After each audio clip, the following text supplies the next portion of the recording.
ರಾಜ್ಯಪಾಲರ ಭೇಟಿಗೆ ವಿಜಯ್ಗೆ ಅವಕಾಶ ಸಿಕ್ಕಿದೆ ಅಂತಕ್ಕಂಥ ಬ್ರೇಕಿಂಗ್ ನ್ಯೂಸ್ 6:30ಕ್ಕೆ ಭೇಟಿ ಆಗ್ತಾರೆ ಅಂತ. ಸೊ ವಿಜಯ್ ಸಿಎಂ ಹಾದಿ ಸುಗಮ. ನಾನು ಆಗಲೇ ಹೇಳ್ತಾ ಇದ್ದೆ, ಒಂದು 2-3 ದಿನ ಲೇಟ್ ಆಗ್ಬೋದು ಅಷ್ಟೇ, ಇನ್ನೇನು ಮಾಡೋಕ್ಕಾಗಲ್ಲ ಅಂತ. ಬಟ್ ಇವತ್ತೇ ಭೇಟಿಗೆ ಅವಕಾಶವನ್ನು ರಾಜ್ಯಪಾಲರು ಕೊಟ್ಟಿದ್ದಾರೆ.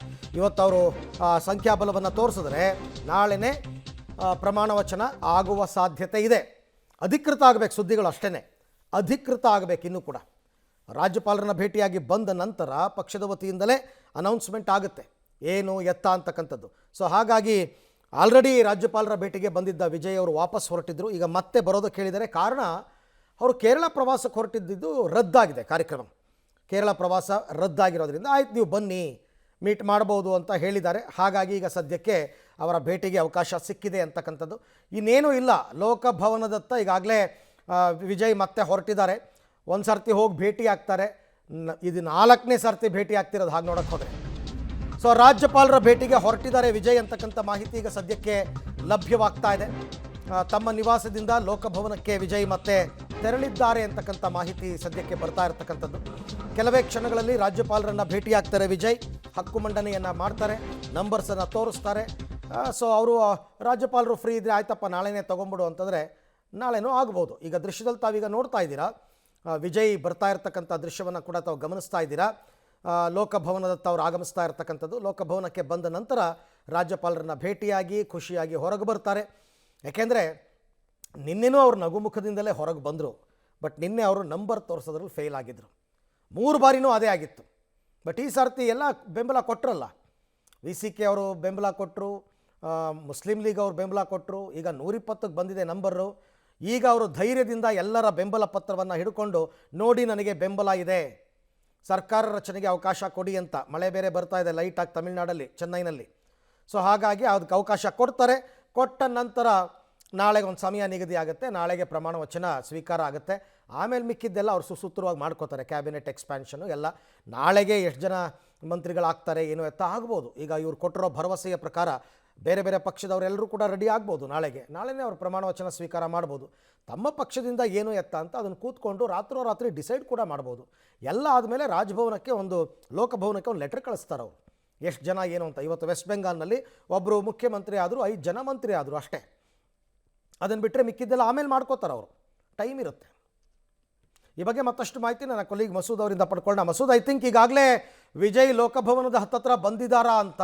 ನನ್ನ ಪ್ರಕಾರ ಇವತ್ತೇನು ತುಂಬ ಚರ್ಚೆ ಮಾತುಕತೆ ಇರಲಿಕ್ಕಿಲ್ಲ. ಏನಾಗ್ಬೋದು ಅನ್ನೋದಕ್ಕೆ ಕೇವಲ ನಂಬರ್ ತೋರಿಸಿ ನಾಳೆಗೆ ಪ್ರಮಾಣ ವಚನ ಫಿಕ್ಸ್ ಮಾಡ್ಕೊಂಡು ಬರ್ತಾರಾ ಹೇಗೆ? ಅರವಿಂದ್, ಈಗಷ್ಟೇ ಮಾತಾಡಿದಂಥವ್ರು ಷಣ್ಮುಗಂ ಅವರು, CPI ಪಕ್ಷದ ನಾಯಕ. ಇದಕ್ಕೂ ಮುಂಚೆ ಅವ್ರು ಬಂದಾಗ ಅಪಾಯಿಂಟ್ಮೆಂಟ್ ಕೊಟ್ಟಿರಲಿಲ್ಲ, ಅವ್ರು ವಾಪಸ್ ಹೋಗ್ಬೇಕಾಯ್ತು. ಈಗ ಮತ್ತೆ ಅವ್ರಿಗೆ ಫೋನ್ ಮಾಡಿ ರಾಜ್ಯಪಾಲರು ವಾಪಸ್ ಕರೆಸ್ಕೊಂಡಿದ್ದಾರೆ.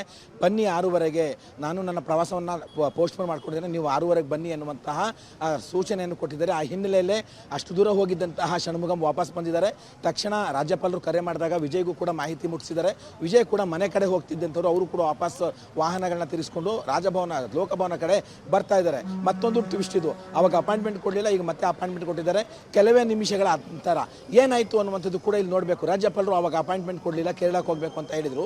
ಈಗ ಇದಕ್ಕಿದಂಗೆ ಸ್ವಲ್ಪ ಹೊತ್ತಿನ ನಂತರ ಮತ್ತೆ ನಾವು ಅಪಾಯಿಂಟ್ಮೆಂಟ್ ಕೊಡ್ತೇನೆ, ಬನ್ನಿ 6ವರೆಗೆ ಅನ್ನುವಂತಹ ಮಾಹಿತಿಯನ್ನು ಕೊಟ್ಟಿದ್ದಾರೆ ವಿಜಯ್ಗೆ ಮತ್ತು ಷಣ್ಮುಗಂ ಅವರಿಗೆ. ಇದರ ನಡುವೆ ಏನಾಯಿತು ಅಂದರೆ ಎಲ್ಲ ಒಂದು ಕಡೆ ಮುಜುಗರಕ್ಕೆ ಒಳಗಾಗ್ತಾ ಇದೆ ಲೋಕಭವನ ಅನ್ನುವಂಥದ್ದು. ಬಹುಮತ ಇದ್ದಾಗಿಯೂ ಕೂಡ ಒಪ್ಪಿಗೆ ಕೊಡಲಿಲ್ಲ ಅಂತಂದರೆ, ಅಧಿಕಾರ ರಚನೆಗೆ ಅನುಮತಿ ಕೊಡಲಿಲ್ಲ ಅಂದರೆ ಅದು ದೊಡ್ಡ ಮಟ್ಟದ ಡ್ಯಾಮೇಜು ಲೋಕಭವನಕ್ಕಾಗುತ್ತೆ. ಆ ಮೂಲಕ ಕೇಂದ್ರ ಸರ್ಕಾರದ ಮೇಲೂ ಕೂಡ ಅಪವಾದಗಳು ಬರ್ತವೆ. ಯಾಕಂದರೆ ಕೇಂದ್ರ ಸರ್ಕಾರ, ಕೇಂದ್ರದಲ್ಲಿರುವಂಥದ್ದು BJP, ಅವ್ರು ನಿಯೋಜನೆ ಮಾಡಿರುವಂಥ ರಾಜ್ಯಪಾಲರು, ಆ ಹಿನ್ನೆಲೆಯಲ್ಲಿ ಕೇಂದ್ರ ಸರ್ಕಾರದ ಮೇಲೆ ಅಪವಾದ ಬರುತ್ತೆ. ಕಳೆದ 3 ಬಾರಿ ಅನುಮತಿ ನಿರಾಕರಣೆ ಮಾಡಿದ್ರು, ವ್ಯಾಲಿಡ್ ರೀಸನ್ ರಾಜ್ಯಪಾಲರ ಬಳಿ ಇತ್ತು. ಈಗ ನಿರಾಕರಣೆ ಮಾಡೋದಕ್ಕೆ ವ್ಯಾಲಿಡ್ ರೀಸನ್ ಇಲ್ಲ. ಈಗ ನಿರಾಕರಣೆ ಮಾಡಿದ್ರೆ ಅದು ರಾಜಕೀಯ ಅನ್ನೋದು ಸ್ಪಷ್ಟ ಆಗುತ್ತೆ. ಆ ಹಿನ್ನೆಲೆಯಲ್ಲೇ ಕೆಲವೇ ಹೊತ್ತಿನ ನಿಮಿಷದಲ್ಲಿ ತಮ್ಮ ನಿರ್ಧಾರವನ್ನು, ಏನು ಅಪಾಯಿಂಟ್ಮೆಂಟ್ ಕೊಡಲ್ಲ ಅನ್ನುವಂಥ ನಿರ್ಧಾರ ಇತ್ತು, ಸೂಚನೆ ಇತ್ತು, ಅದನ್ನು ಬದಲಾಯಿಸಿಕೊಂಡು ಮತ್ತೆ ವಾಪಸ್ ಬನ್ನಿ, ನೀವು 6ವರೆಗೆ ಬಂದು ಭೇಟಿ ಮಾಡಿ, ನಿಮ್ಮ ಬಳಿ ಎಷ್ಟು ಶಾಸಕರ ಬಲ ಇದೆ, ಬಹುಮತ ಇದೆಯಾ, ಬಂದು ಕೊಡಿ, ಪತ್ರಗಳನ್ನ ಪಟ್ಟಿಯನ್ನು ಕೊಡಿ ಅನ್ನುವಂಥ ಸೂಚನೆಯನ್ನು ಕೊಟ್ಟಿದ್ದಾರೆ. ಹಾಗಾಗಿ ಎಲ್ಲ ಒಂದು ಕಡೆ ಟ್ವಿಸ್ಟ್ ಮೇಲೆ ಟ್ವಿಸ್ಟು ರಾಜಕಾರಣ ನಡೀತಾ ಇದೆ. ಈಗ ಇನ್ನೇನು ವಿಜಯ್ ಕೂಡ ಬರ್ತಾ ಇದ್ದಾರೆ ಲೋಕಭವನ ಕಡೆಗೆ. ಹಾಗೆ ಸಂಪರ್ಕದಲ್ಲಿರಿ ಮಸೂದ್, ನಿಮ್ಮ ಜೊತೆ ಮಾತಾಡ್ತೀನಿ. ಓಕೆ, ಈಗ ವಿಜಯ್ ಅವರಿಗೆ ಬರೋಕ್ಕೆ ಹೇಳಿರೋದೇನೋ ಓಕೆ, ಒಪ್ಕೋತೀನಿ ನಾನು, ಅದು ಕಾರಣ ಏನಾದರೂ ಇರಲಿ. ಬಟ್ ಈ ಷಣ್ಮುಗಂ ಅವ್ರನ್ನ ಯಾಕೆ ಬರೋದಕ್ಕೆ ಹೇಳಿದ್ರು ವಾಪಸ್ ಅಂತ? ಇವರು AIADMK ಅವರು, ಅಣ್ಣಾ DMK ಪಕ್ಷದ ಷಣ್ಮುಗಂ ತಮ್ಮದೇ ಆದ ಒಂದು ಬಣವನ್ನು ಹೊಂದಿದ್ದಾರೆ. ಅವರು ವಿಜಯ್ಗೆ ಸಪೋರ್ಟ್ ಮಾಡಬೇಕು ಅಂದ್ಕೊಂಡಿದ್ದಾರೆ. ಓಕೆ, CPI ಷಣ್ಮುಗಂ, ಓಕೆ CPIನವರು ಅಂತ. ಫೈನ್, ಅವರು ಕೂಡ ಬೆಂಬಲ ಸೂಚಿಸಿರೋದಕ್ಕೆ ಬಂದಿರಬಹುದು. ಹಾಗಾಗಿ ಇವಾಗ CPIನ ಷಣ್ಮುಗಮ್ಗೂ ಬರೋಕ್ಕೆ ಹೇಳಿದ್ದಾರೆ ವಾಪಸ್ಸು. ಅದೇ ಜೊತೆ ಈಗ ವಿಜಯ್ ಅವ್ರಿಗೂ ಕಾಲ್ ಹೋಗಿದೆ. ವಿಜಯ್ ಅವರು ಬರ್ತಾ ಇದ್ದಾರೆ, ನೀವು ಲೈವ್ ಫೀಡನ್ನು ನೋಡ್ತಾ ಇದ್ದೀರಾ, ಪಬ್ಲಿಕ್ ಟಿವಿನಲ್ಲಿ ಚೆನ್ನೈನಿಂದ ನೇರ ಪ್ರಸಾರದಲ್ಲಿ ದೃಶ್ಯಗಳನ್ನ ಗಮನಿಸ್ತಾ ಇದ್ದೀರಾ.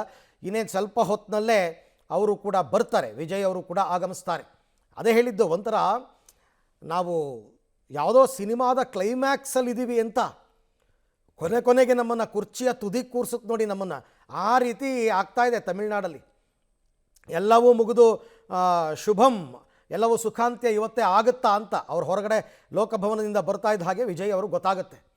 ನನ್ನ ಪ್ರಕಾರ ಬಹುತೇಕ ಇವತ್ತಿಗೆ ಲೋಕಭವನದ ಯಾತ್ರೆ ವಿಜಯ್ ಅವರದ್ದು 4ನೇ ಬಾರಿಗೆ ಇದು ಮುಕ್ತಾಯ ಆಗುತ್ತೆ ಅಂತ ಅನಿಸುತ್ತೆ.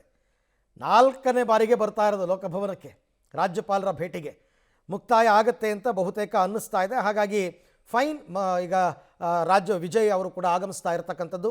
ಬಂದು ಅವರು ಭೇಟಿ ಆಗ್ತಾರೆ, ಕೆಲವೇ ಹೊತ್ತಲ್ಲಿ ಭೇಟಿಯಾಗಿ ಹೊರಗೆ ಬಂದ ಮೇಲೆ ಅಲ್ಲಿನ ಮಾಹಿತಿಗಳು ಕೂಡ ಒಂದೊಂದೇ ಲಭ್ಯ ಆಗೋದಕ್ಕೆ ಶುರು ಆಗುತ್ತೆ. ಅವರು ರಾಜ್ಯಪಾಲರು ಏನು ಹೇಳಿದ್ರು, ಎಷ್ಟು ಗಂಟೆಗೆ ಪ್ರಮಾಣ ವಚನ ಎಲ್ಲ. ಯಾಕೆಂದರೆ ನೆಹರು ಇಂಡೋರ್ ಸ್ಟೇಡಿಯಮ್ಮು ಸಿದ್ಧವಾಗೇ 4 ದಿನ ಆಗೋಯ್ತು, ರೆಡಿಯಾಗೇ 4 ದಿನ ಆಗಿಬಿಟ್ಟಿದೆ. ಸೊ ಹಾಗಾಗಿ ಎಲ್ಲ ರೆಡಿ ಆಗಿಬಿಟ್ಟಿದೆ, ನಾಳೆ ಪ್ರೋಗ್ರಾಮ್ ಅಷ್ಟೇ. ಅದು ಎಷ್ಟು ಗಂಟೆಗೆ ಅಂತಕ್ಕಂಥದ್ದು ಅಷ್ಟೇ ಗೊತ್ತಾಗಬೇಕು. ಇವತ್ತು ಹೆಂಗೆ ವೆಸ್ಟ್ ಬೆಂಗಾಲ್ನಲ್ಲಿ ಆಯಿತೋ ಅದೇ ರೀತಿ ನಾಳೆನೂ ಆಗುತ್ತೆ ಎಲ್ಲವೂ ಕೂಡ. ಸೊ ಹಾಗಾಗಿ ಅದಕ್ಕೇನು ಇದಿಲ್ಲ. ಇನ್ನೂ ವಿಜಯ್ಗೇನು ನನ್ನ ಪ್ರಕಾರ ಯಾವುದೇ ಕಂಟಕಗಳಿಲ್ಲ, ಎಲ್ಲ ಹಾದಿ ಸುಗಮವಾಗಿದೆ.